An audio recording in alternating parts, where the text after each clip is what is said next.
The scent wasn't hers. Neither was the lipstick on his collar, nor the scratches on his back, still fresh and red. Isabela stood in the middle of the bedroom, holding the piece of clothing like it was irrefutable evidence in the courtroom of her pain. 7 years of marriage. 7 years of being the perfect, loyal, devoted wife. And he had betrayed her. And the worst part? With just some random woman. No pathetic excuses, no justifications. Just blatant, filthy lies spat in her face without an ounce of remorse. She should cry. She should scream. Throw plates at the wall. Make a dramatic scene worthy of a soap opera. But no, not this time. If he could play, so could she. And she knew exactly how to make him pay. Gabriel, her husband's best friend since high school. Always there, always loyal. Always with that look in his eyes that she had pretended not to notice. But now, she didn't have to pretend anymore.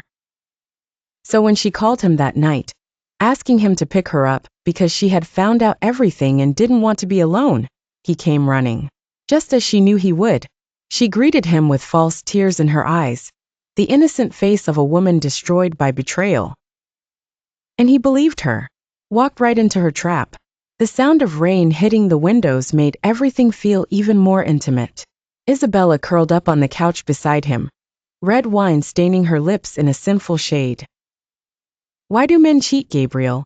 Her voice was soft, sad, heavy with rehearsed melancholy. He sighed, running a hand through his hair. Some are idiots. They don't know what they have until they lose it. She bit her lip, looking at him, as if she were seeing him for the first time. Maybe she was. Or maybe she just wanted him to believe that. She leaned in a little closer, letting the strap of her dress slip deliberately from her shoulder. And she saw his eyes follow the movement. The wine helped, of course. But it wasn't just that. There was desire there.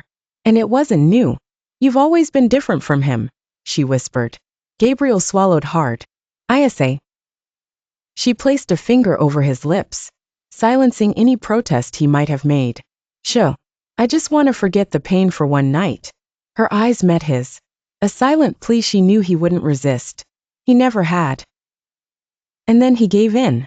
His lips crashed onto hers, hesitant at first, then desperate. As if he had been waiting for this for years. And maybe he had. His hands roamed her body, pulling her onto his lap. She let him believe it was desire, when in reality, it was nothing but the taste of revenge.